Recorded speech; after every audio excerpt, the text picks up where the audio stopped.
Welcome back.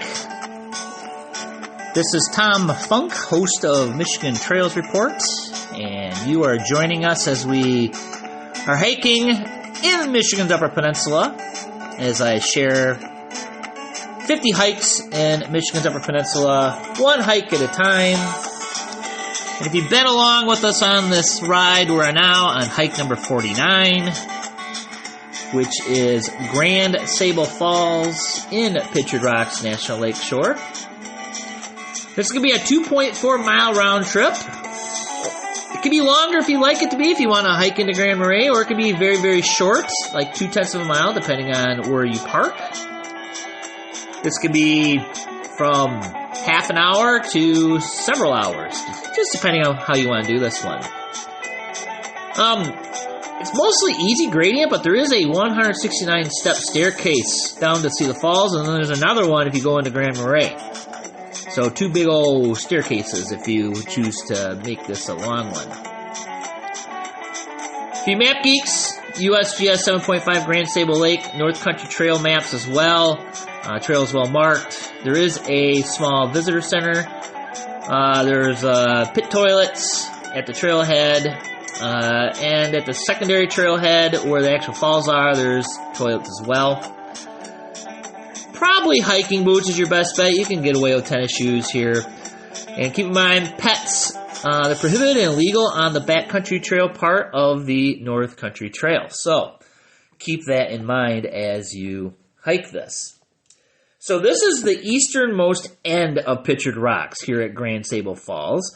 And you wouldn't expect this since there are numerous falls at the west end of the National Lakeshore, and waterfalls get fewer and farther between as you head east. And you can park at the visitor center and take the clearly marked trail 1.2 miles to the falls.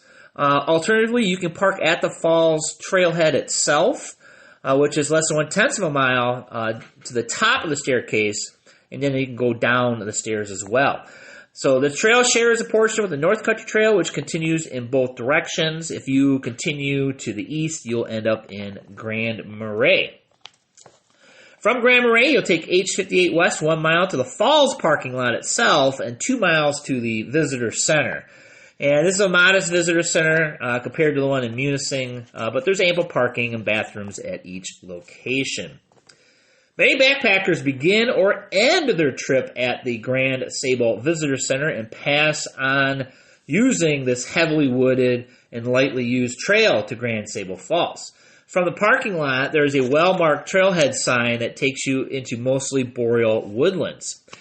Paralleling the Sable River, you'll feel dwarfed passing through the forest. Keep your eyes peeled for striped maple, which is a boreal tree species, and it doesn't grow much larger than an average person's forearm, but its alternating green and white stripes on its trunk make it stand out from all the other vegetation in the forest.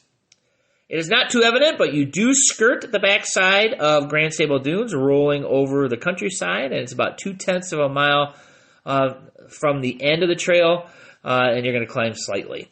This trail is part of the Grand Marais Ski Trail Complex as well. Stay on track by following the North Country Trail and its markers. And as you come to 3 different ski loop intersections, take the paths most traveled, as the ski loops are only used in the winter and not mowed or maintained in the snowless months. The trails are lettered, and back in the day when I wrote this may have changed since then. The first is the C loop, then the F loop, and the beginning of the E-loop is at the top of the stairs going down to the falls. You're going to be walking through an open field by this point. And when I did my 500-mile hike across the UP, I actually got lost in an open field. Yeah, I didn't take the trail most traveled. Let's just say that. I learned the hard way. Anyways, you're going to find yourself at the top of the staircase, which you can take down. There are a couple overlooks as you descend into the gorge, and at the bottom of the ravine, the border actually continues into the woods on the North Country Trail, and you can follow it out to the river's mouth and Lake Superior. Turn east, and the trail takes you to Woodland Beach, a large private campground in Grand Marais, only 0.2 of a mile away. And since you made a significant decline in elevation, if you choose to climb back to the top, you'll have to gain that elevation back again. either going into Grand Marais or coming back to the parking lot. So either way, you're dealing with staircases. You can make a loop back if you wanted to by using H58. So that's also an option. Turning around and heading back up, you're going to be reminded that you descended those 169 stair steps, which only means you have to climb them back up, right? And now you know why there's these overlooks. It's not to see the falls, it's to give you a break. So just when you do take your break, take in the mixed forest of balsam fir, striped maple, red maple, speckled alder, and paper birch. Pull out your bird book and take a listen for birds as well if you're in there in the early spring and the late spring and early summer. So, all right, almost there. One more hike. We're going to be at Sand Point, one of my favorite hikes in Pictured Rocks, and that'll be hike number 50, and that'll be the end of the series. And we'll be moving on to another series. Stay tuned for that. And if you've been listening to the podcast, you probably already know what it is. So, anyways, thanks for listening.